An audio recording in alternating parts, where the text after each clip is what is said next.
Start with prayer today. Dear Heavenly Father, we thank you for today. Lord, we thank you for Chet being with us and for your word being spoken. And Lord, help us to open our hearts to hear your word. And Lord, as we look forward to rough terrain this summer and kids starting to get ready to go, in terms of resources. And the other thing is, like, we're going to talk about fleece and wicking shirts and so on. Those used to be something that you only would find at certain places. Now, you know, you have them everywhere, right? You guys, I mean, our band director has the kids in the band wear wicking shirts as their band shirts now. I'm sure you have some with cheerleading, right? I'm sure you do. You probably do from your athletic days. You just need, you just need shirts that are going to help with wicking. They're much more common than they were 10 years ago, all right? So, Chet, you want to start? And we'll start. Well, you know, just a few words. I think you have all heard from various ones in the past what a great opportunity this is. Good trip, exciting. Just look forward to the fact that this will be an experience you'll never forget in life.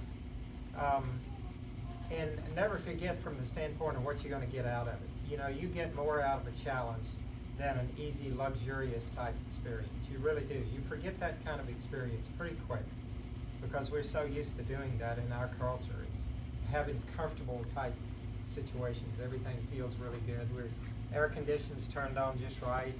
You know, you're not out in the cold much when it gets cool. You're not uncomfortable. You got a nice, soft bed. We'll have that out on the trail too. It depends on your perspective. You know, you just kind of get used to it and say, yeah, this is not so bad after all. But you'll really get a lot out of this, and it's something I think that you will remember the rest of your life from a standpoint of activities, like I said, and what you're going to learn from it. You know, God's going to teach you things that I don't think you can really learn in the culture we're in. So, you know, Romans 1:20 is our theme verse for this organization. That's what really drives me. Actually, what drives me more is seeing the results of it. We actually have our first staff member on staff now that was actually a student participant. Y'all know Morgan? My niece. Yeah. Okay. Morgan she did just fantastic last year. I didn't expect that. It'd be that. You know, she's kind of small. Don't tell her I said this. She's kind of small. You think, Very small. How can this She is totally small. How can this little girl carry this pack? I know where she, about midway through the trip, I was looking. I think, must not be anything in that pack. She must have passed it off to everyone else. I'm going to help her put a pack on the next time. Feeling that. And I picked the thing up and I said, this thing's heavy. You know, just great attitude, just always upbeat spirit. Just is fantastic. She can't do anything this summer, but that's the way our staff works. It's totally volunteer when you can. But I think that hearing the results of the trip and what the students get out of it is what people get out of this kind of experience is what really drives me and encourages me to see people 10, 15, 20 years later coming back. Speaking of RTA, I'll give you this quick example. Every year, I'm always running into somebody. They say Mr. Russell because they were students. Then, Mr. Russell, you remember me? Well, I look at them and I have no clue who it is, you know? They got kind of a big belly on them. They lost hair. And I said, Hey. I'm sorry. I don't recognize them at all. And every year I will run into, people like that. And this year, the example, since you mentioned REI, I was in REI in Austin, walked into the door. First person that had the REI green coat on, I stopped to ask him questions. And as I was talking to him, he was looking at me kind of funny, and I was beginning to think I had lettuce on my teeth or something like he was talking about this morning. And I thought, that's a strange kind of conversation. I went back later on. I saw him coming back through the store, weaving his way. He was on a mission to see me, and I thought, okay, something's up. You know, he came back. He said, "I remember who you are." And I said, "Gee, I'm glad you know. I've been wondering who that is, but no, I didn't say that." But it was somebody that I'd had contact with. in this type of activity over, he was in his late 40s. He said when I was 16 years old. And you know, that is something that God does. It's not me, for surely it's not me. You know, you can't, God's Spirit is what changes a person's life. And when you go out, Romans 1:20, it says you're going to see his invisible attributes, his eternal power, and his divine nature. That's what you're going to see. So you're without excuse. We live and work and worship in boxes. And we all do, you know, and we have to do that. We need protection. But you get out in God's creation and you see his invisible attributes. You don't see that as much in a box, you know? You don't see it. You see his eternal power, you see his divine nature. And there is no excuse. Things happen there. Put God's word together with this activity and his natural creation, and things are going to happen. This brochure, your trip is not in there, of course, because it's a group trip. There's no reason to market it. But it has answers to frequently asked questions there in the back where it says, please read carefully, and a list of supplies. So follow that really closely, and that's what we're going to go over today, the list of supplies. So I'll just start, and Kurt's going to help me here.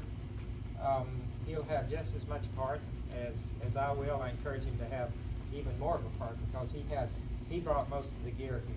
But we'll start with a sleeping bag. We want you to have at least a 20-degree sleeping bag, at least 20 degrees. You want to go down to the 0, that's all right. Remember, this is a 0-degree rated sleeping bag, so you can see how big of a package that it comes in. We do want you to have a synthetic bag, not down, synthetic. Synthetic will insulate if it gets wet. And throughout this list, one thing you want to keep in mind is always choose things as light as possible, as less bulky as possible, and try to stay with your synthetics and as much as possible, because they will insulate if they get wet. They'll insulate if they get wet. So try to stay with those kind of choices. But anyway, have at least a 20-degree rated sleeping bag. You want to kind of look at it and make sure that it is constructed right. You're not going to find a bag probably in a, I don't know, you might, $50 range that is probably going to be missing some things. The idea of a sleeping bag is to trap your body heat, and you cannot have sewn through seams. If it's sewn through, you put holes all in it, you know. But you can do that. See, they have to sew it up here and then go down here and sew it down here. That's twice the amount of labor. So you can see why the price goes up. They need to put a draft tube behind the zipper. See, you sew it all the way through, puts holes in it, body heat comes out the holes. If you don't have a draft tube behind the zipper, body heat goes through the little holes in the zipper. A hood to pull around top of your head so you can close it up. What have you done? You've trapped your body heat. It's your body heat that keeps you warm. Not the sleep bag. Sleep bag really just traps it. If you've got hypothermia and your body's not putting out heat, you're still going to be cold. It doesn't matter how much you put on. So this traps your body heat. So think in terms of that when you're buying the sleeping bag. And synthetic, it will insulate if it gets wet. So that's the kind of bag that you need to have. And just chime in anytime. Yeah, I want to say, get a bag that's your size. You know, don't borrow your brother's bags, right? Because you're half their size, but you have all that extra air in there to warm up. So you want a bag that's your size. So, you know, girls, if you're 5'4", do not get a men's bag that's designed for a guy that's 6 foot. Look for a women's bag that's designed for somebody that's, you know, 5'4" to 5'7", because otherwise you just have all that extra air in there that you're trying to warm up, and it just gets hard. There's solutions to that problem if you come that way, but don't look for that. Look for a bag that's appropriately sized. Obviously, your daughter's tall enough that she's gonna do fine in a guy's bag, but you're not, and you're kind of borderline. You know, so that's something to think about. Make sure you have a couple of lash straps and lash your sleeping bag onto your pack. We provide packs, by the way. Everything that's not on this list, we provide packs, tents, like roll up right there. We provide your major items. You're not going to have packs. You'll be carrying pretty close to $1,000 worth of our gear. So that's one thing to keep in mind as far as the price of the trip. We charge only what it costs us to run the trip. When the trip's over, that money is gone. You know, it goes to a lot of different things that maybe normal organizations would not provide. But we have equipment, packs, tents, stoves, water purifiers, cook gear. Of course, all the food is provided. Everything's ready to go when you get there. There's a lot of little accessories we provide also. But make sure you have get a couple of sleeping bag straps. You can use shock cords if you want. The straps really are the best. It pulls it on, lashes it on a lot more securely. A good sleeping pad. You want to make sure you I have didn't bring one. have a sleeping pad that goes underneath. This is not something that really has to be that expensive.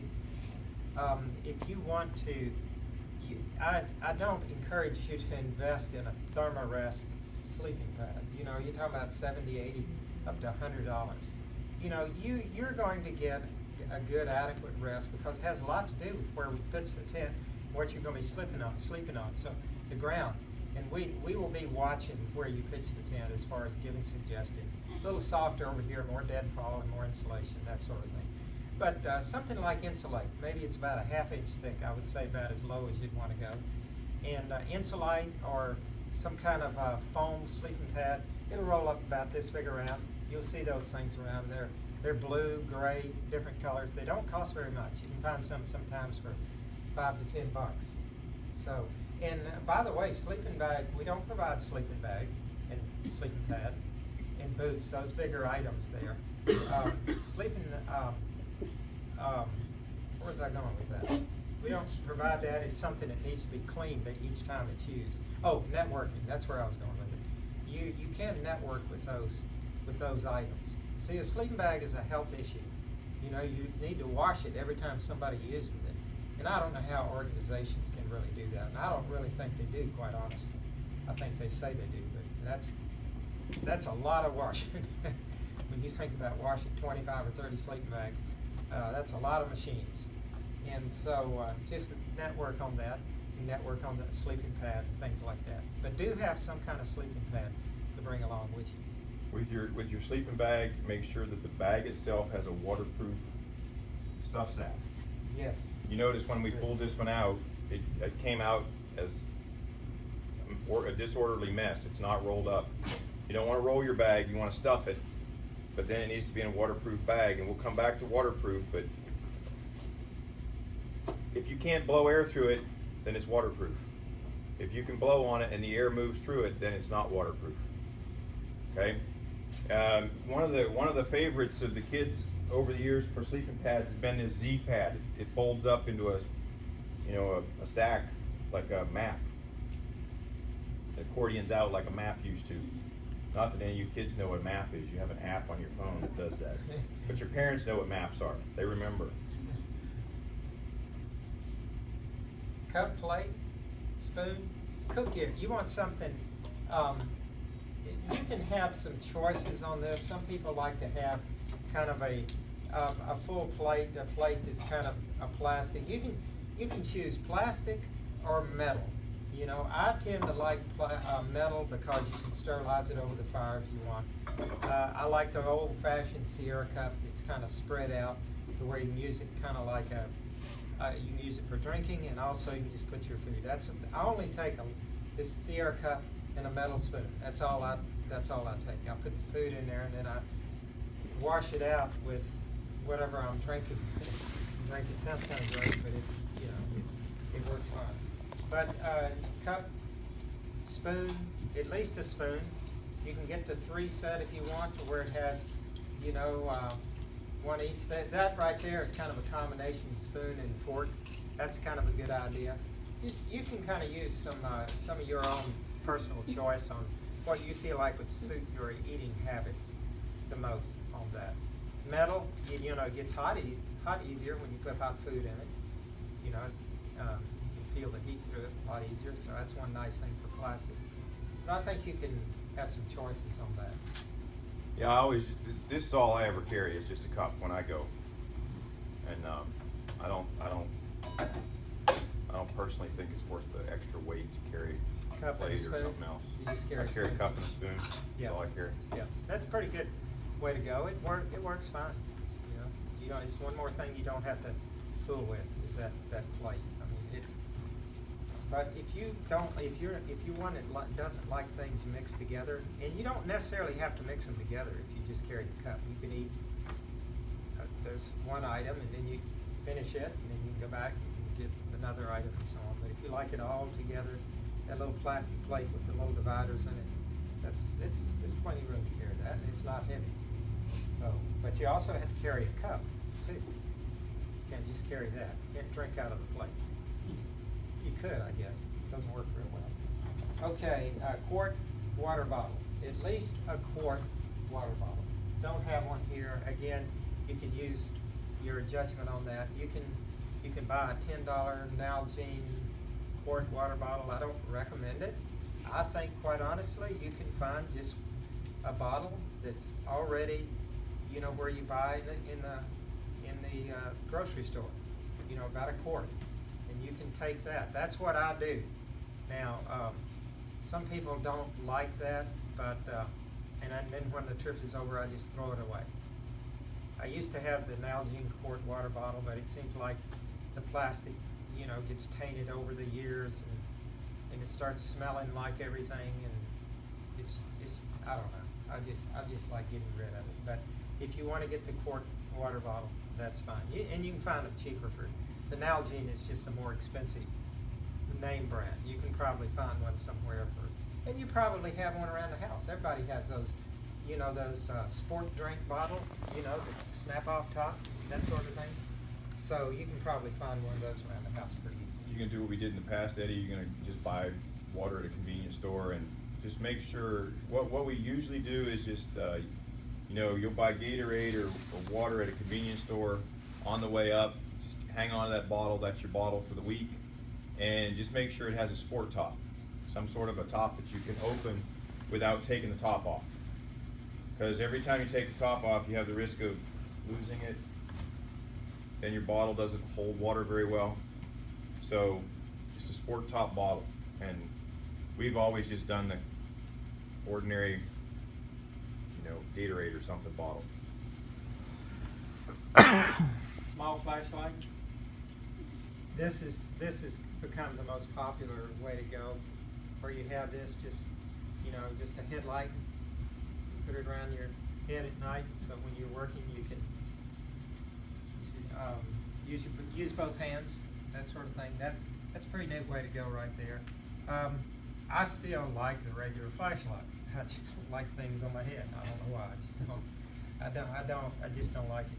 Plus the fact, I hate talking to somebody at night when they got one of those things on. It's like, where are you?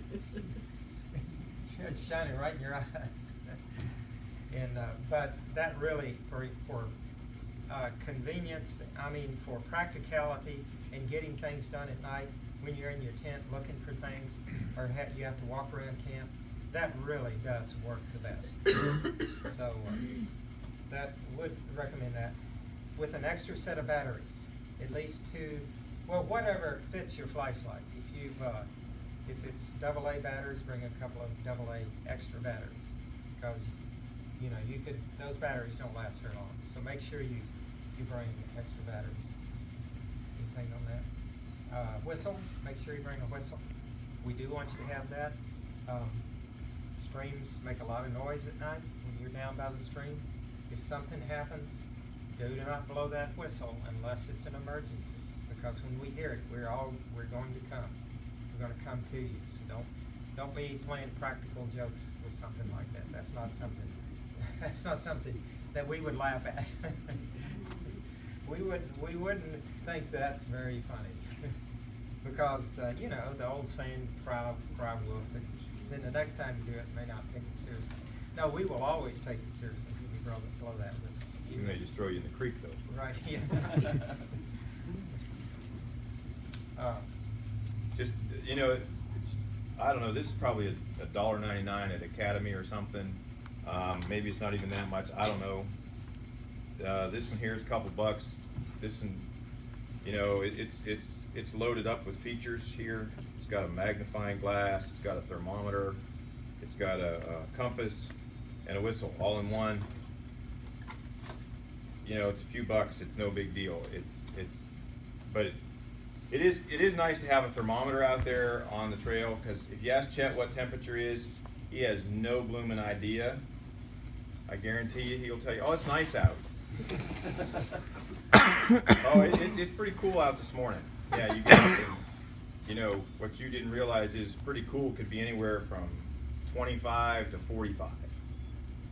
And so some people are, you know, we Houstonians, city slickers that we are, we tend to like to know a little bit more about that, because you're going to find out that the temperatures you're in there are very different than the temperatures you'll be leaving here. Because by the second week of June, you know, we're usually seeing 90 here and humid. You're going to get there, and it's going to be, the highs in the daytime will be 70, 75, and it's dry, and so overnight it'll be in the 30s or maybe 40. And so you just have to be prepared for that. And sometimes it helps if you know that, and sometimes it helps if you don't know that. So if you're the person that needs to know that, that's a cheap way to have a little bit of that information. If you're the person that really needs to not know that, just consider that and don't have a thermometer with you. And speaking of clothing, this next category here is extremely important. Everything is important.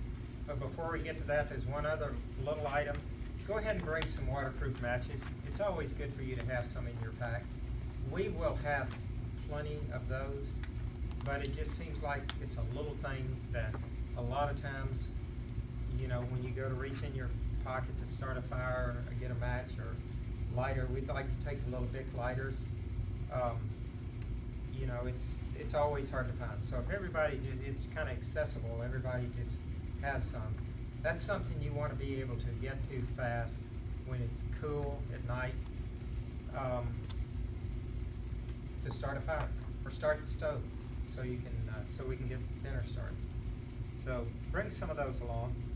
All right, starting with clothing, we'll start with the hat or cap and the stocking cap, all in one category there. Definitely recommend a wide brimmed hat like this right here. The sun can really be a problem at high altitude. You know, there's not as much atmosphere to filter out your ultraviolet rays, so it's easy to get a burn. You know, you're more familiar with going to the beach and getting sunburn. You can get much worse sunburn in the mountains, even when it's fairly cool, because you're, like I say, it's not as much atmosphere to filter out your ultraviolet rays. So bring that wide brim hat. Keep it off the back of your neck, top of your ears, your forehead, your shell parka or rain gear. There are a variety of price categories that you can get into in this. More than likely, you're not going to be buying something really high end like that right there. That's about a $250 jacket. But you know, this will work. That has breathability to it. You've heard of Gore-Tex before. Waterproof, breathable fabric that'll keep the rain from coming in and allow it to breeze, because it's very easy to get wet from condensation and sweat. But when you go to look for rain gear, as I say, more than likely you're not going to choose that. You want something that's rain gear that's urethane coated. Do not bring vinyl. Do not get vinyl. That will be ripped apart. You look like a wildcat. You got in a fight with a wildcat in about 2 days, because it's going to be shredded and split, and it just doesn't hold up. This right here is a good name brand. I don't know what this is, but It's Farms. We got that at Academy years ago. it's urethane coated on the back, and like Kurt was talking about a minute ago, you can tell with the stuff sack, you can see that shiny substance on it. You can kind of do your own test. Keep in mind, when you go in these stores, even REI, you're gonna a lot of these guys don't always know. REI probably knows the most about gear when you go in that store. But Academy, Gander Mountain, they're going to tell you anything's waterproof. They're going to say the sleeping bag, oh, it's rated at 20 degrees. Well, you start looking at it. If they have sewn through seams, no draft heat, and that sort of thing, then it's probably, you know, that's things you have to keep in mind. It's not going to work. And they'll say, yeah, that rain gear is waterproof. You go up and look at it. Is there a shiny substance on the back? Can you blow air through this thing? See, I can't. Water's not going to come through that. It's good to have taped seams if possible. That might increase the price of it, but have tape on the seams like this right here. It's a good rain gear. And you want rain pants also. Rain pants. Ponchos. I'm not a real fan of a poncho unless that's just the absolute, the only thing you have no choice in bringing that. You want something for the upper part of your body. This is probably, in a sense, the most important garment you will take out on the trail. Somebody said, Chet, you can only take one item out into the mountains to survive. What would you take? I would probably take this. It'd be a close second in taking a nice fleece jacket, but I would probably take this right here because keeping dry is so important in the mountains. It's so important. Make sure you have both rain gear, rain jacket, and rain pants. You want to add anything to that? I just would say, you can buy like frog togs. People have taken frog togs as an example for. You can get them at Gander. You probably get them at Academy. I haven't looked in a long time, but you can find fairly inexpensive. Those were probably $15 or $20. I'm going to say 14, 15 years ago when I bought those. The elastic's all shot in them. The only reason we keep them around is because of this every year, is bringing them here. But you don't have to spend a lot of money. You just make sure it's waterproof. And I agree with Chet. It is a really important piece because if it's really cold out, and I remember one year we went and we couldn't have fires, which shouldn't be the case this year as much snow as we're getting, but we couldn't have fires. And every evening we were sitting around having devotions and stuff. The guys were getting cold. And we would put them in their rain gear, and you get that wind off of their bodies because that rain gear, the wind won't come through it. Just like the water won't go out, the wind won't come in. You got that wind off their bodies and get it up around their heads. And we were able to sit and talk longer into the evenings and share more. And so that's a really important piece from that standpoint. It is kind of that last layer of defense or to keep people warm. So. Yeah, wind is such a, rain is the most important thing to keep dry. I mean, keeping dry is the most important thing. Breaking that wind is so important. When you put that on, you just feel like you went inside. It just makes a huge, huge difference. Okay, underneath that are some various layers that you want to make sure you have. Starting with, I've got here fleece sweater, long sleeve, fleece jacket, long sleeve. The key word there is fleece. Really have some of this stuff. Years ago, it used to be so expensive. We encouraged people to go to Army Goods Store and get wool.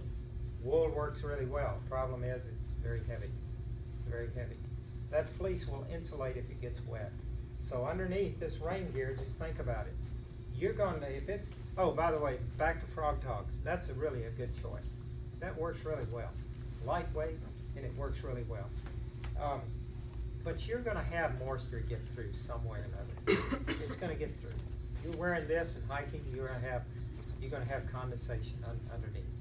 And that fleece will absorb it, and it will not collapse on you like cotton. Cotton is your worst enemy out there, so try to stay away from that altogether as much as possible. But that fleece, it's going to still insulate underneath. That fleece is a very important part of your rain gear when it starts raining, to have that on underneath it. So have some kind of fleece sweater, or just a pullover, and a fleece jacket. That's 3 layers. And then you go on down to your underwear. I've got on here 3 t-shirts. It's best also to have synthetic in that. Now, those also are pretty inexpensive. You can get them for very little money now. Used to be these were very expensive, but you can find these. And by the way, Goodwill is a good place to shop when it comes to stuff like this.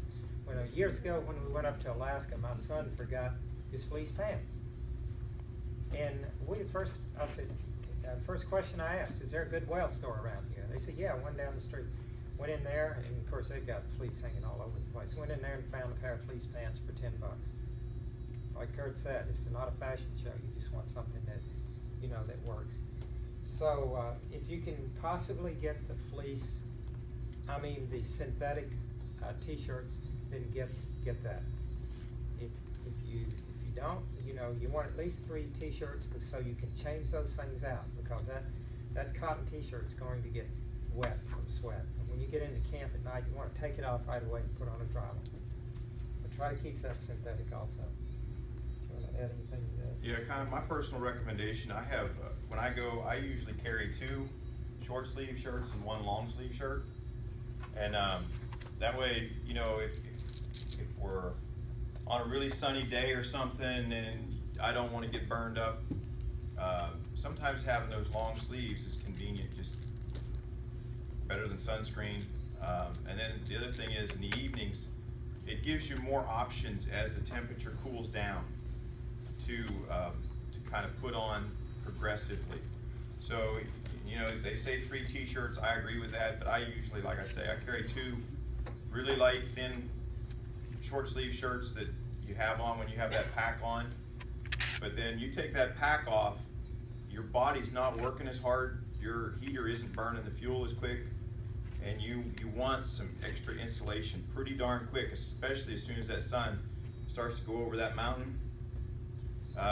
You have quite a bit of daylight yet, but it's cooling off fast up there, and so it gives you the option of progressively putting on more shirts. Okay, now to the lower part of your body. Remember, we focus as clothing is mainly up here. The torso is the most important part to really take care of first, but it's important in lower part of your body also. One little item there before we get to that is gloves. That if I had to leave an item off of this list, you say you can only leave one item off, well, the belt would be the one, quite honestly. Gloves, if you're going to bring gloves, try to bring something that's really very thin and lightweight. That's very comfortable. And now one thing that I'm really big on is when that sun goes down, I don't want to see exposed skin. I really don't, except maybe for your hands. I want to see a hat on your head. I want to see long pants on. I want to see long sleeve shirts on, that sort of thing. And I know what everybody is thinking. Just keep this in mind when we go. We get in and you say, oh, I'm not cold.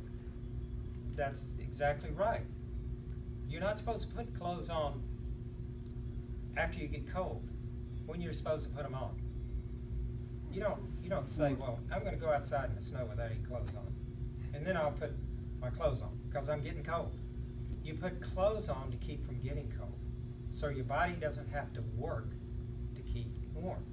And you start shivering, then your body is working to keep you warm. It's working. Your body's saying, hey, I've got to do something. You didn't have sense enough to put clothes on, so I'm going to start shivering. I'm going to start working, to keep you warm. And so you want to cover up before you start getting cool, before you start getting cool at all. If you feel nice and warm and comfortable when the sun starts going down, then put a jacket on. Make sure I'm just really big on that. Cover skin up when you start, because you start trying to reverse it, and it's much harder to do that. But if you keep your body heat in from the very beginning. So have a pair of fleece pants, and also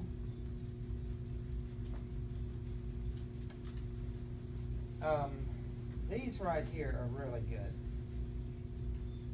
These are good. I don't have that on this list here. Rain pants, fleece pants. This is just really a good item to have because it's 2 in 1. It's a 2-in-1 situation. You got a pair of hiking shorts, and then you zip that off, and you have a pair of long pants. And that's a good thing to put on when the sun goes down at night, because you're not real cold to start with, and you just go ahead and put that on. So that's a very good thing to have right there. Yeah, my recommendation with these, this is what I wear, you know, just these pants. The only comment is, make sure, if you get them, that they have a zipper here at the bottom, so you can get them over your boots without having to take your boots off. Otherwise, you have to take your boots off to get your pant legs on and off. And that's difficult. We've had years where we've been hiking in sleet and even post-holing into snow, and you know, hiking in some rain. You kind of want those pant legs on in that time, or in the morning. You know, it's cold in the morning till the sun comes up a ways, but then about 8:30 it starts to warm up. 9 o'clock. You put that pack on and you start to move out. You kind of go from cool to hot pretty quickly. You want to kind of get rid of it.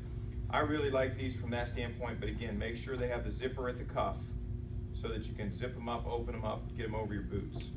If they don't, you're just frustrated. A couple of pair of hiking shorts is what I have on here.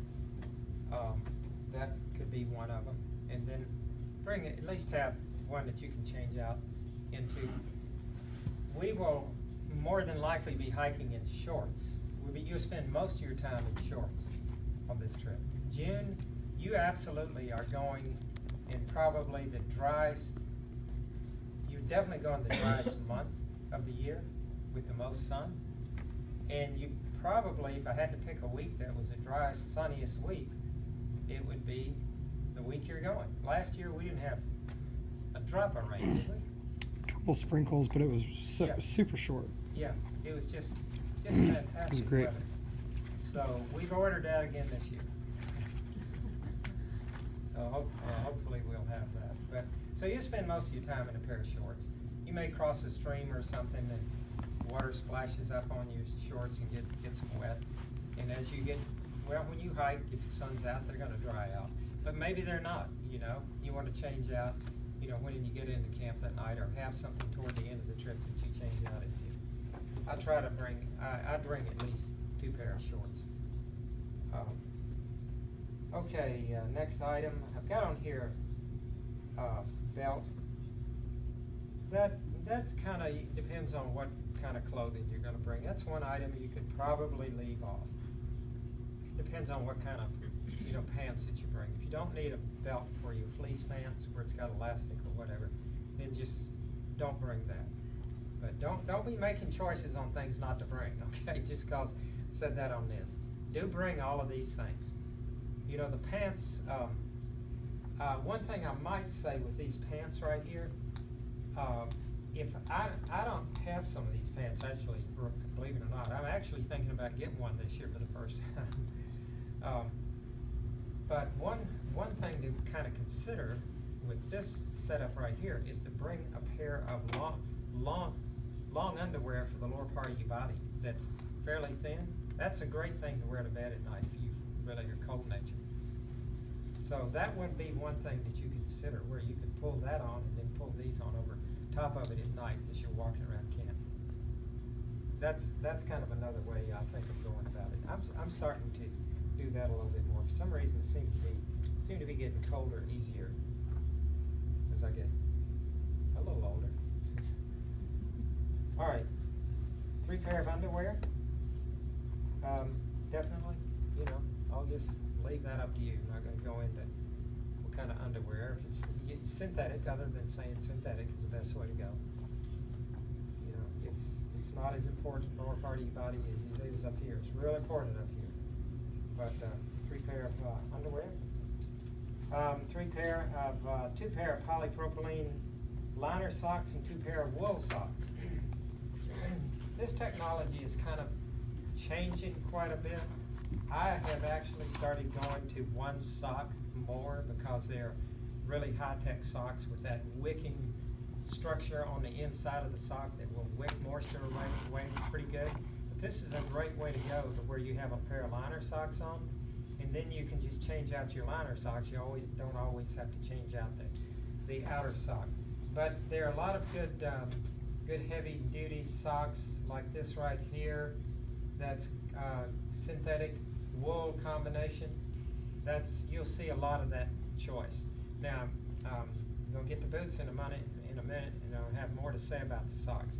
But 2 pair of these, 2 pair of those. That's just a good, safe way to go, because you may not know exactly how you want to do this. So get a couple pair of liner socks, a couple of pair of wool socks.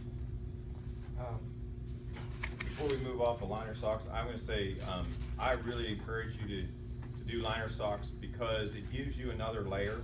And what people don't realize, if you haven't backpacked before, you put that pack on, it's suddenly like you gain 40 pounds.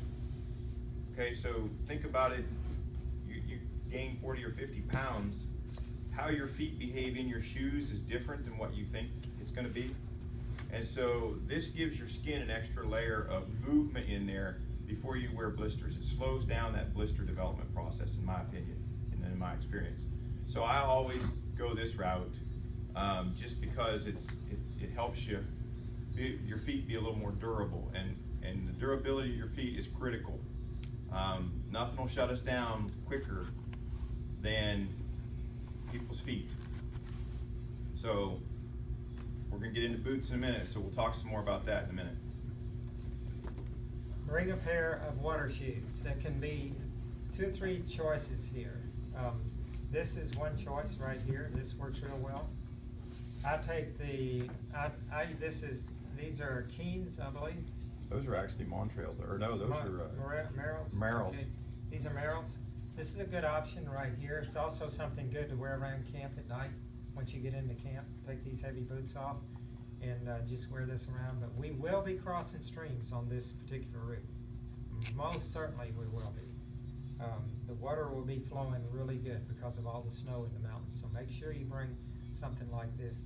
If you don't want to invest in something like this, you have a pair of running shoes or athletic shoes, lightweight cross-country shoes or something like that. I would, that's a choice. I tend to like to encourage you to stay away from those water sock type things, because when you're crossing streams and step on a rock, that can kind of punch through that, and you can, it's, and you feel that, you lose your balance, and in you go in the stream. This is not going to, when you step on a rock or something kind of hard, you're not going to feel that. Some of those water shoes they have pretty good reinforcement down here, so you kind of use your judgment on that. And the other type of sandal is a Tevas. I like Tevas. I'm still using those. Those are kind of old-fashioned, I know now, but they're a little bit lighter than this right here. Not much, though. Not much.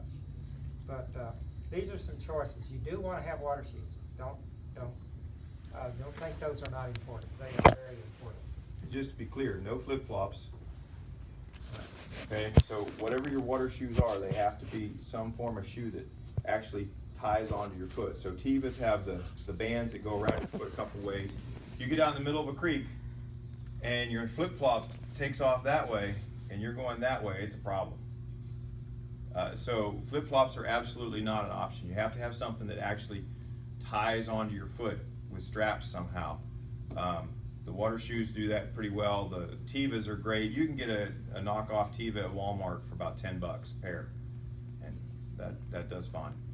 What about Chacos? Do you know what that is? Do not. Yes, What are Chacos? They're good. They're good? Okay. Chacos are good. Yeah, they are high in price for sure. She's got some already. If you already have some, that's perfect. Yep.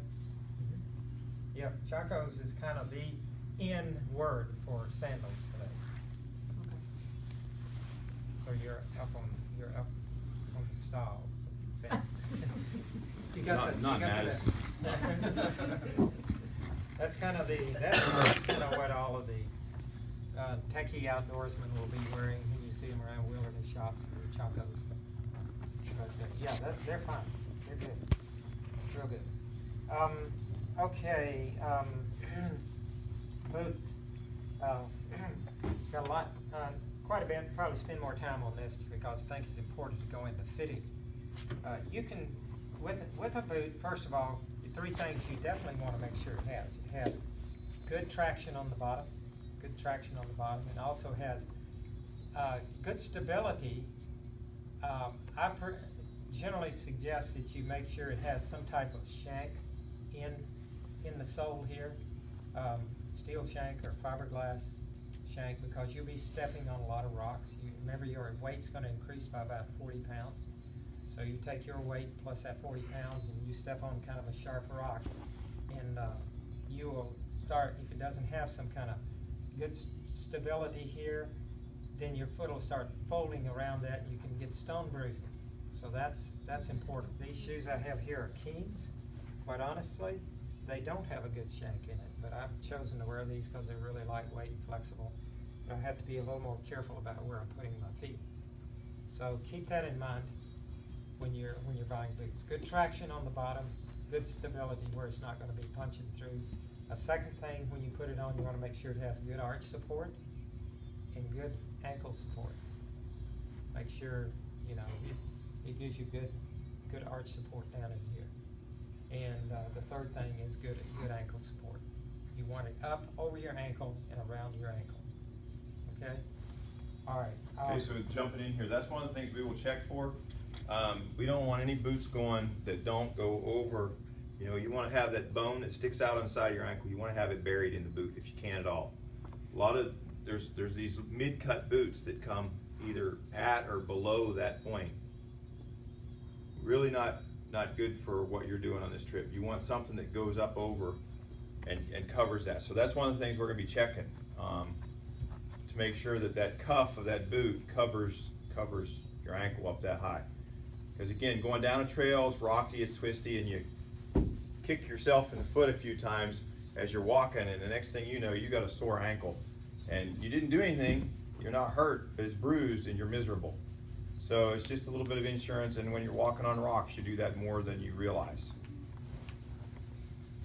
So make sure those things are in the boot that you're choosing. It doesn't have to be all leather like this. In fact, 90% of what people are buying and 90% of what's out there is a combination of fabric and leather, similar to this right here.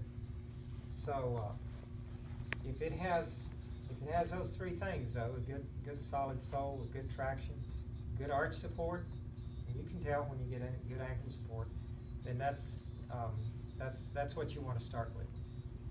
Now, fitting the boot is probably the most important thing. I'd rather have a pair of cheap boots that didn't work very well than I had a pair of boots that did not fit properly, because it'll really tear your feet up, even cheap boots. You're not going to find people in stores anymore that sit down with you and take time to fit the boots. Even REI, I find when I go in there, I ask a few questions, and I pretty well know right off the bat that they don't really know anything about fitting boots other than to get out the branding device. And they get it out, and they sit you down, and they measure your foot. They say, oh, you need a 9.5. Well, that in some respects, I feel like that's a detriment. I feel like it's doing the customer a disservice. I generally ask, what size boot shoe do you wear? Say 9.5. I say, okay, we'll bring out a 9.5. We'll bring out a 10, maybe even a 10.5 in the boot that you're considering. Because the first thing you want to do is you want to make sure you put on the sock combination that you're going to be wearing. Because if you don't, and you fit it in your street sock, what's going to happen when you put it in your Can be too on your tight. boot? It's going to totally change the size of it. But it's bigger. It's bigger.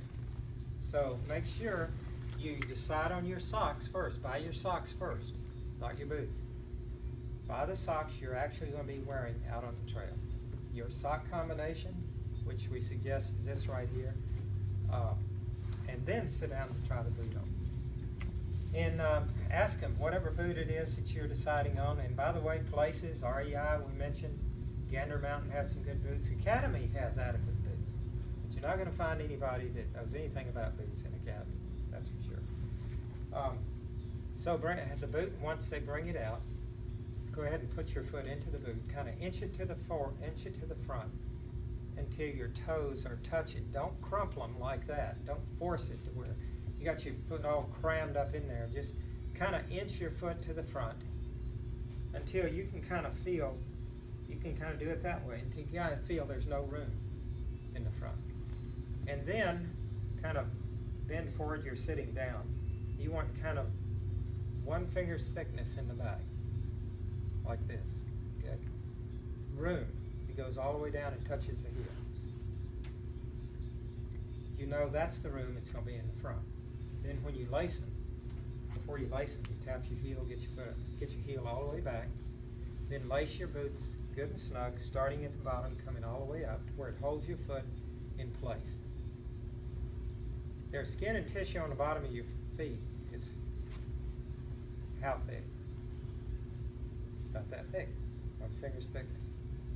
And if you don't have room in the front of your boot, what's going to happen is your foot not necessarily going to slip, but it's going to roll forward. That skin and tissue is going to roll forward. And your toes are going to bump the front.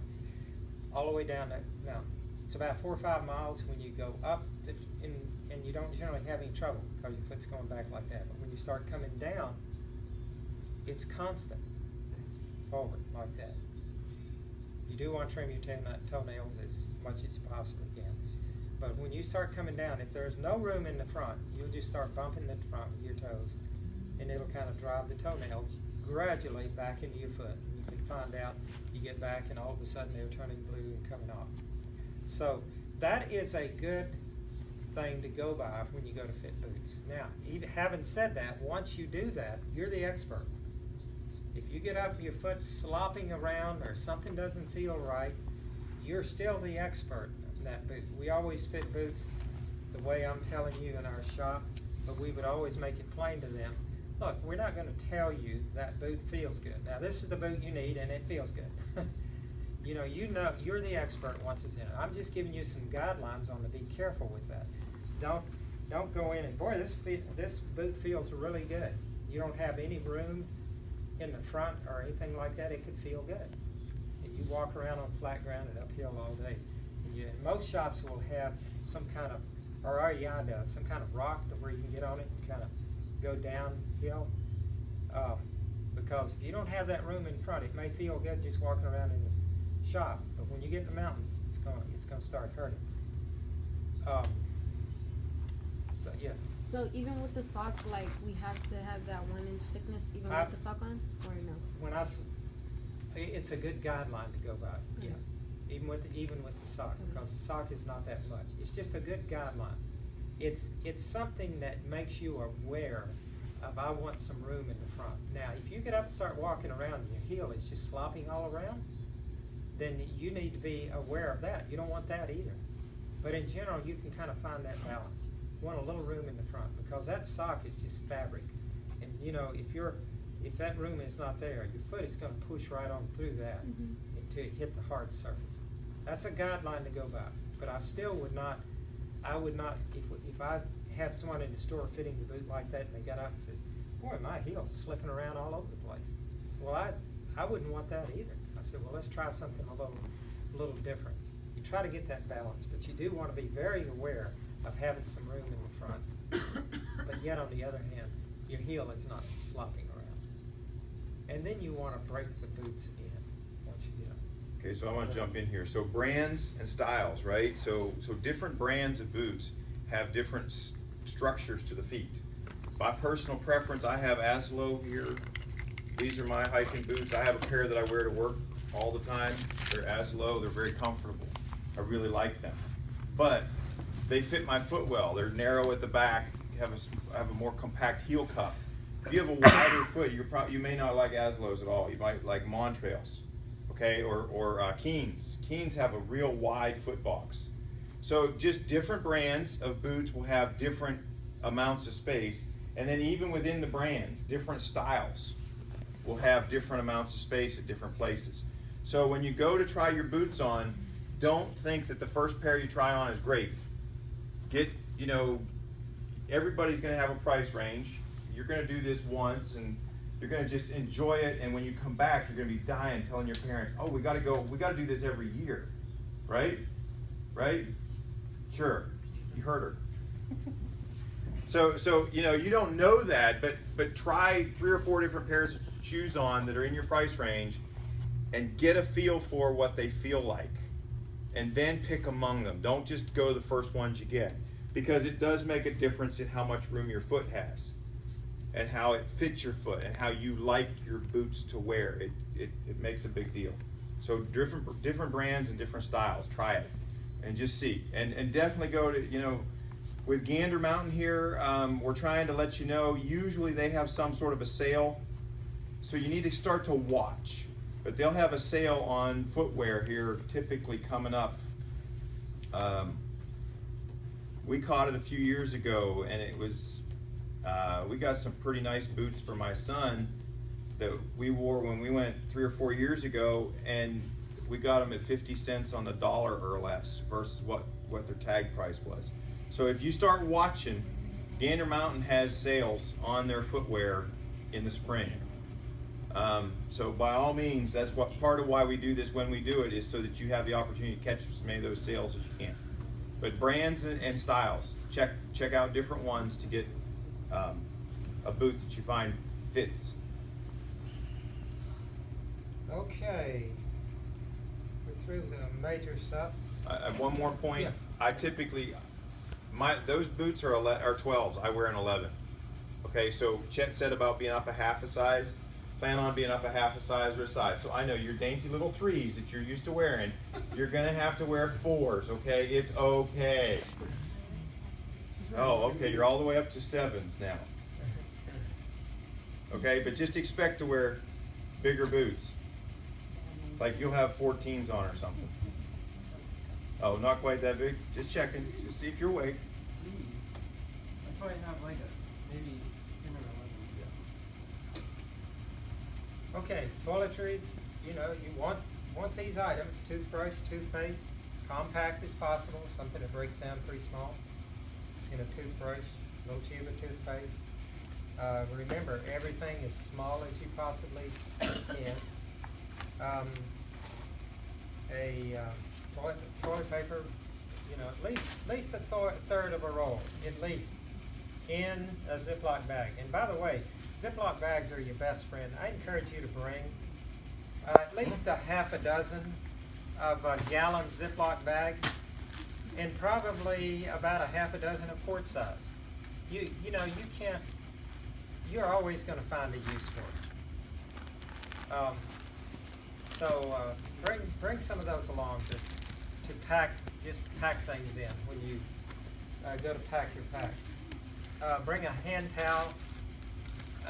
This is another item that is very useful, like a little golf towel. Don't bring a big towel. This right here, this chamois towel, is probably not something you would invest in. This is really a nice one here. If you have one around though, they're great.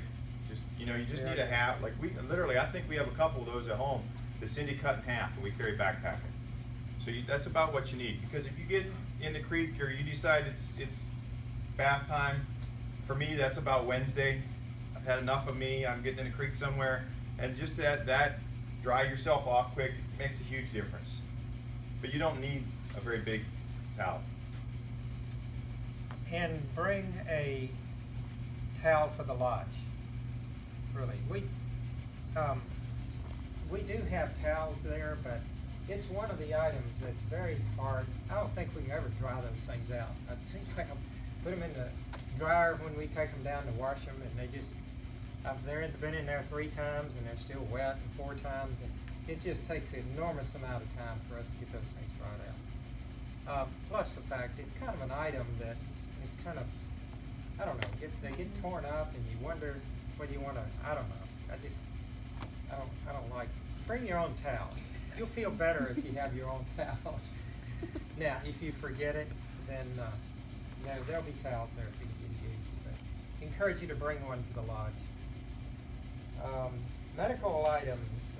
We will have moleskin in our first aid kit, but you might want to have, you can buy a few packets for the whole group, and then you just cut one of those little sheets like that in half, and just give one to each participant. I mean, you can probably buy 1 packet of moleskin, would almost cover the whole group. You start That's to get a something blister nice and you just put to it have in over your it. pack for blisters. Yeah. And we'll go over that when we get up there. I If didn't you know use that. a salve or a chapstick, you'll want that. Not scented, just no scent to it. The old yucky stuff. Yeah. I love that stuff. It's my favorite. No flavor, no nothing, just the old yucky stuff, or the yucky stuff with sunscreen. Yeah. You want to try to keep, and we'll go into that when we get up there, but you want to try to keep scents and things that animals can smell down to a minimum. So, let's, you'll be glad you brought that along. Insect repellent and sunscreen. I like to use clothes for both. You know, I don't take either one of them. But, yeah, again, if you're very annoyed, there will be mosquitoes around, but not in mass numbers. It can depend on kind of the conditions or whatever. But if you just really can't mosquito, you know, if one's flying around, you just go berserk. Bring some of it. I don't encourage using it. Again, it's a scent, and sunscreen the same thing. But again, it'd be better than you getting burnt. If you feel like you burn real easily and you want to have some sunscreen, then go ahead and bring that. Kind of make a judgment call on whether you want to bring those two items or not. I kind of take a different view, being a little more of a white guy than Chet. I get burned, so I encourage the sunscreen thing more than he does. I think you're wise to have it, because you'll find yourself being burned when you didn't think you would be. We talked about altitude before. The insect repellent, you know, seems like somebody always has some. If somebody has some, that's usually enough. We will generally have some in our first aid kit. We have this stuff in our first aid kit, but a lot of times when you're by yourself, you want to just kind of put it on a lot more or whatever. Okay, educational items. Notebook, 4x5. You know, it's just a suggestion. I know Eddie might have something to say about this. Pencil or pen and a small pocket Bible. Have anything you want to add? Yeah, we'll provide the Bible and the. No. In fact, you know, I really, when I see, especially a teenage boy with a knife, I'm like, oh man. You know, the whittling is just, you know, but, you know, having a little small Swiss Army knife is really the most practical thing. And quite honestly, this right here is about all you need when it comes to something like that. But a little small Swiss Army knife. If you're going to bring one, I mean, you can bring one a little bigger. Maybe has a bottle opener on it, or a can opener. I'm sorry, can opener. That's good. But leave the sheath knives at home. Okay? Small pocket knife, maybe. Okay. We want you to enjoy the trip, and if you like to whittle, but you know, we've had more students cut their finger with knives than any other little minor accident. You know, They just, whittle their finger instead of the stick. yeah, that's right. Whittle their finger. So, encourage you to kind of leave those at home. But you have a tube of snow seal. That, of course, is for sealing your boots off. And you really want to try to do that before you go. Just snow seal it, mink oil or whatever the latest is out there to kind of seal your boots up. Keep so they won't soak through with water when you're out on the trail, walking through the snow, because we will be in snow. Gators, not a bad idea this year, quite honestly. Not a bad idea. I don't normally take them, but it's possible I might take them this year, because we do plan to get up pretty high to where we get into snow. And this group has been up in snow a number of times. And this year, I think they say is about a 20-year snowfall, most snow they've had in 20-some years, or that's what they're predicting. So, not a bad idea to have gators. You can get some gators for $5 or $10 at some places. Not very expensive. A mirror, again, if you want to be able to see, you know, if you got scratches. If you take a mirror, make sure it's either metal or plastic. It's not a glass mirror. So, you know, this is a plastic mirror. I take it so that every morning I can comb my hair properly.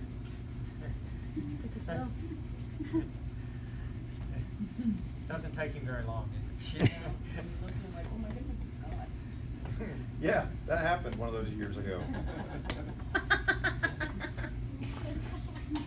Okay, sanitary supplies, we'll have some adult ladies on the trip, just whatever you feel like you need, you know, in that category. Who is, we have one of the adult sponsors, female sponsors? who No, don't- she's not here right now. But she will be gone, okay. But that's something, just, these are things on the optional list that you're to evaluate, decide whether you Checking the need them or vacation want them schedules. or not. Sunglasses, again, everyone thinks sun's out, I can't stand rings, watches, things on my face, you know. I don't even like hats, you know. I'm horrible when it comes to the sun. I like to get out in the sun, you know, I love the sun.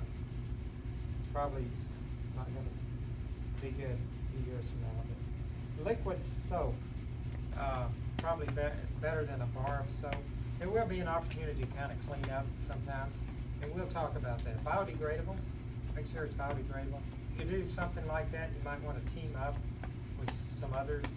Girls team up and you have a little bottle of soap that you can use. And we'll go over how to use that when we get up there. Medication, any types of medication that you are need to take, we need to know about that, for sure. As I said, all of this is optional. Evaluate